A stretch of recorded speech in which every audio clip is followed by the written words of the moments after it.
Tantor Audio, a division of Recorded Books, presents The Sound of Music, The Making of America's Favorite Movie, by Julia Antipal Hirsch. Foreword by Robert Wise. Narrated by Donna Postel. Foreword.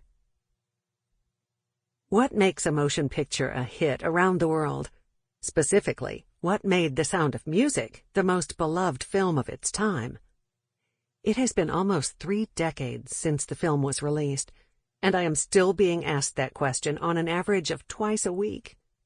Frequently, I am also asked to explain the continuing heavy sales of the video cassette version. The answer to all these questions is simple. I don't know. I wish I did, because then I could repeat that success.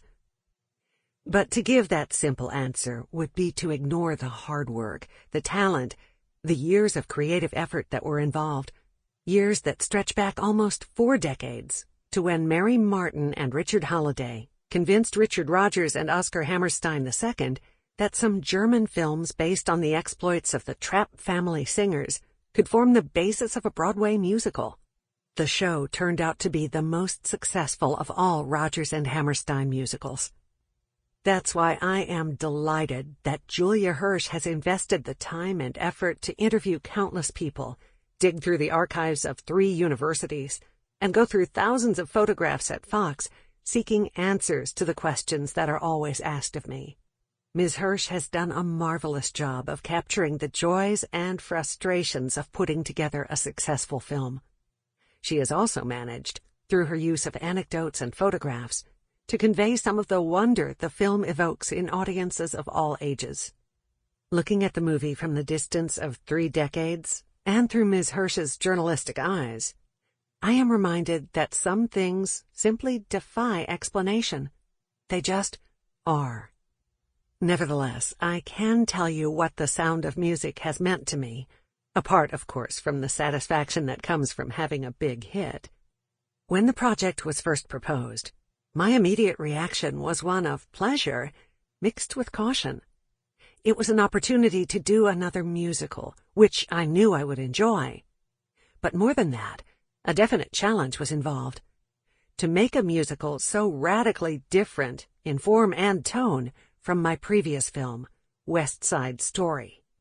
That, perhaps, was one of the first things that drew me to music. Another was the chance for a reunion with Saul Chaplin and Ernest Lehman, my associate producer and screenwriter, respectively, on West Side Story. Later, I discovered still another plus, the joy of working with Julie Andrews, a great talent and a delightful human being, who found, as you will discover in the book, ways to make an adventure out of even the most trying circumstances. But nowhere in this book will you find any mention of the one important element for which none of us connected with The Sound of Music could take credit: timing. It isn't mentioned because it was the X factor, the one thing that no one could depend on, and on which no one even wanted to make a guess. The Sound of Music was released in the spring of 1965. The date was not picked arbitrarily, nor was it selected on the basis of some arcane chart. It was released then because, after all the work and the previews, that is simply when it was deemed ready to be shown to the public. And that, of course, was when the question of timing first came to the fore. 1965 was a volatile year in the United States and throughout the world. Newspapers carried headlines of the war in Vietnam. A cultural revolution was beginning to spread throughout the country, and people needed old-fashioned ideals to hold on to. The movie-going public was ready, possibly even eager, for a film like this.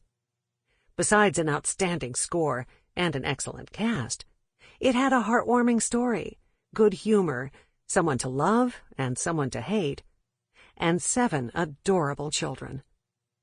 There was no question, from the very first week of its release, that the movie was going to be successful, although even those of us closest to the project never dreamed exactly how popular it would be.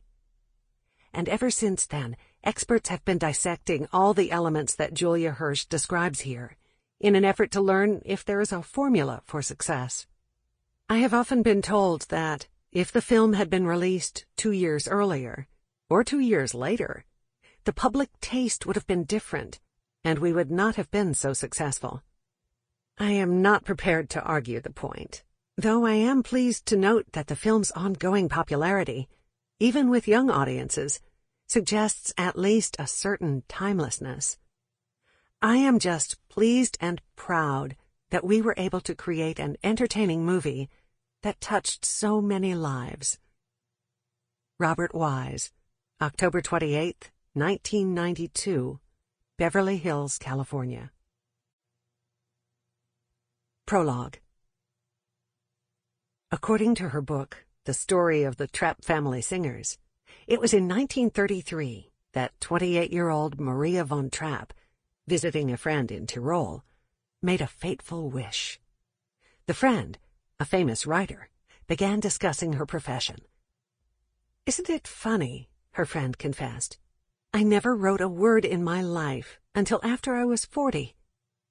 The next day, as they were hiking in the Alps, the travelers came upon a quaint little chapel that looked down upon an enchanting green valley. Inside the church, Maria, seeing a rope dangling from the opening that led up to the steeple bell, mischievously took hold of the rope and jokingly proclaimed, "I wish I could become a writer, too, after I'm 40. Maria then pulled the rope, and the sound of the bell echoed throughout the glen. Her friend stared at her incredulously. "Did you know the story?" "Which story?" asked Maria. "Well, the people say that once in 100 years it happens that if someone rings this bell while pronouncing a wish, that wish, whatever it may be, will come true. The people of this valley call it the wishing bell." 15 years later, Maria von Trapp wrote her first book, The Story of the Trapp Family Singers. 17 years after that, a musical film based on that book changed movie history. 1. Let's start at the very beginning, from Vienna to Hollywood. Maria Augusta Kutschera made her grand entrance into the world in a fashion that would later typify her character: in motion. She was born on January 26, 1905, on a train racing toward Vienna. Already displaying signs of a restless nature, she was just too impatient to wait until the train reached the city, where a staff of doctors would surely be waiting at the hospital. Instead, her mother, Augusta, was forced to recruit a train conductor to act as midwife, and just before the stroke of midnight, he helped deliver Augusta's baby daughter.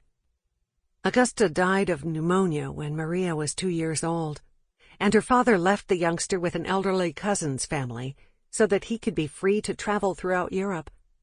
This seemed to be her father's pattern.